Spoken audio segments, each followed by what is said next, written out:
Two souls colliding. We shared the pieces of ourselves. It's perfect timing now. We fueled the flames, but we're still learning to trust, learning to trust. It's never enough, never enough. Burning me up, burning me up. Bienvenue dans votre recap gossip, où je vous résume toute l'actualité gossip du moment. Alors prenez un bon thé et on démarre avec la vidéo. Aujourd'hui on parle du conflit entre Mila Jasmine et Magali Berda concernant l'argent que Magali doit à Mila Jasmine. Magali Berda et Mila Jasmine ont commencé à collaborer il y a quelques années lorsque les placements de produits avaient le vent en poupe. Mila a rejoint l'agence d'influence Shona Events, fondée par Magali Berda. Cette collaboration s'est initialement bien déroulée, Mila était l'une des chiffres montantes de la télé-réalité française. Cependant suite à l'effondrement des placements de produits et le mouvement lancé par Boba Influvoleur qui dénonce les arnaques des influenceurs, des problèmes ont rapidement surgi concernant des paiements non effectués pour des projets communs. En effet Magali Berda devrait 150 000 € à Mila Jasmine, ce montant représente des mois de salaire non versés qui se sont accumulés au fil des années de collaboration entre les deux femmes. Mais Magali Berda ne semble pas motivée pour rembourser cet argent qu'elle doit à Mila. Ce qui a poussé Mila à exprimer son mécontentement sur les réseaux sociaux, demandant à plusieurs reprises à Berda de rendre l'argent qu'elle lui doit. Mila balance que Magali Berda est manipulatrice et aime se faire passer pour la victime. Elle a déclaré être abasourdie par la façon dont Berda tente de se défendre, sans jamais se remettre en question.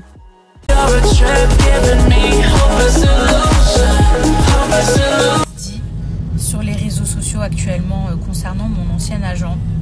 Et je pense que je remettrai toujours les choses dans leur contexte à chaque fois qu'il le faudra, parce que je vois des gens qui commencent à la défendre et à minimiser en fait tout ce qui s'est passé.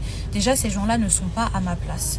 Donc ils ne peuvent pas ni parler en mon nom, ni, je suis désolée, même donner leur opinion à partir du moment où moi je sais exactement ce qui s'est passé et la réalité des choses.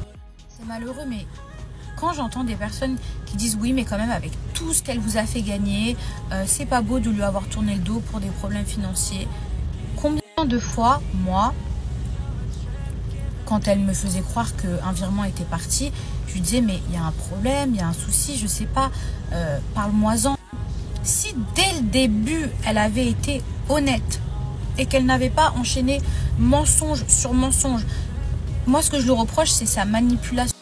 Et quand vous dites oui avec tout ce qu'elle t'a fait gagner, mais elle aussi a gagné de l'argent, enfin je veux dire, elle prenait ça comme, elle faisait pas ça, elle faisait pas du bénévolat, elle faisait pas ça pour le peuple, je veux dire elle prenait minimum 30% sur moi, sur nous. Je vous l'ai déjà expliqué, son travail c'était d'ouvrir mes mails, de s'assurer que les placements de produits soient en bonne et due forme, de faire la connexion en fait, et ensuite c'était à moi de faire tout le travail, c'est-à-dire de poster, de respecter le brief point par point, parce que sinon vous savez les marques elles sont pas contentes, de faire un minimum de code, sinon les marques elles sont pas contentes. Moi j'avais toute cette pression et elle prenait une com pour avoir fait entre guillemets la transaction et normalement avoir son service juridique. Et pourquoi je vous dis normalement avoir son service juridique qui devait vérifier les placements de produits? Parce que 1 an, 2 ans après, finalement, je m'aperçois qu'elle m'a fait faire des placements de produits qui n'étaient pas en règle. Ça veut dire que non seulement elle ne m'a pas payé, mais en plus elle m'a fait faire des placements de produits qui n'étaient pas en règle. Donc même son travail d'agent, elle n'a pas su le faire. Donc ça va au-delà de l'argent, je ne sais pas comment vous expliquer. Ça veut dire qu'on est face à une personne qui n'a pensé qu'à elle, qu'à ses intérêts. Combien de fois je lui ai dit si tu as des problèmes, si ça va pas, ou alors dans ce cas-là, ben, laisse-moi partir. Il faut savoir que elle, non, elle voulait des contrats d'exclusivité, elle voulait pas nous laisser travailler avec d'autres marques, sauf que en parallèle, elle n'était pas capable de nous apporter suffisamment de placements de produits, mais pas parce que on n'était pas rentable, parce qu'elle était trop concentrée dans tout ce qui se passait dehors, à l'extérieur, ce qui se disait sur elle, ou sur sa vie privée, ou sur son mariage. Et bien évidemment que quand tu dois une tonne d'oseille aux gens et que en parallèle tu fais un mariage à 400 000 €, mais bien sûr que ça la fout mal. On voit les gens qui disent oui, tu craches dans la soupe, etc. Bien sûr qu'on a gagné de l'argent ensemble, mais encore une fois, elle prenait sa com. Elle prenait sa com pour nous mettre en relation et normalement m'assurer un service juridique, elle n'a pas réussi à m'assurer. Je veux dire, c'est pas elle qui a certifié mes réseaux sociaux. Regardez, jusqu'à aujourd'hui, je suis pas certifiée sur Snap. Elle m'a pas décroché un travail de fou, de chroniqueuse ou dans un rôle ou dans. Enfin, elle a pas changé. Même là, je parlais globalement pour les influenceurs. Elle n'a pas changé notre vie. Elle n'a pas fait en sorte qu'on fasse un meilleur, de la meilleure création de contenu, etc. Elle n'a pas créé le métier d'influenceur. C'est pas vrai. Dès le départ, elle avait dit qu'elle avait des problèmes. On est des êtres humains, on n'est pas des chiens, on sait d'où on vient. On aurait trouvé des solutions. Mais à partir du moment où elle a continué à mentir pour pouvoir me manipuler, qu'elle n'a pas voulu lâcher ce contrat d'exclusivité où moi j'aurais pu travailler ailleurs. Si vraiment elle m'aimait, elle n'aurait pas été autant égoïste. Elle ne m'a pas laissé travailler ailleurs, sachant que derrière, moi j'étais au poste, hein, arrêtez de croire que j'étais au forfait. Ça veut dire que chaque poste que j'ai fait, la marque elle a payé. Donc elle a encaissé cet argent, sauf qu'au lieu de me le donner, elle l'a gardé pour elle, pour ses propres intérêts, pour financer je ne sais quoi, peut-être ses avocats, peut-être son mariage, peut-être... Mais vous comprenez que c'est dégueulasse.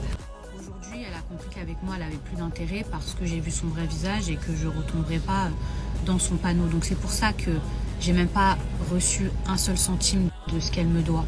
Alors je suis pas en train de vous dire qu'elle n'a pas commencé à payer peut-être d'autres personnes, mais uniquement parce qu'elle a un intérêt derrière. Mais le jour où ces influenceurs, ils vont se faire carotte, parce que ça va arriver, c'est comme ça, c'est dans sa nature.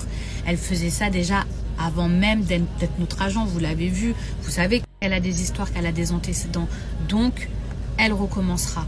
Sauf que vous, là, les influenceurs qui actuellement la soutenez, il ne faudra pas venir pleurer. Parce qu'on vous a prévenu. Vous n'aurez aucune crédibilité. Et sincèrement, ce sera bien fait pour vous. Face à l'absence de solution à l'amiable, Mila a décidé de porter plainte contre Magali Berda, rejoignant ainsi d'autres influenceurs comme Maeva Genam dans cette démarche judiciaire. D'ailleurs, Mila n'est pas la seule influenceuse à qui Magali doit de l'argent. Maeva Genam a aussi balancé que son ancienne agente lui devait un montant dépassant les 500 000 €. Parallèlement à ces tensions, Magali Berda a récemment lancé une nouvelle application appelée Brightme visant à aider les influenceurs à gérer leurs collaborations et leurs revenus. Ce lancement survient dans un contexte où plusieurs influenceurs, malgré les conflits passés, semblent se renouer avec elle. Magali Berda a refusé de commenter ces accusations et se concentre sur sa défense judiciaire. Elle continue d'affirmer qu'elle n'est qu'une salariée dans sa propre entreprise et qu'elle n'a rien gagné dans les affaires litigieuses.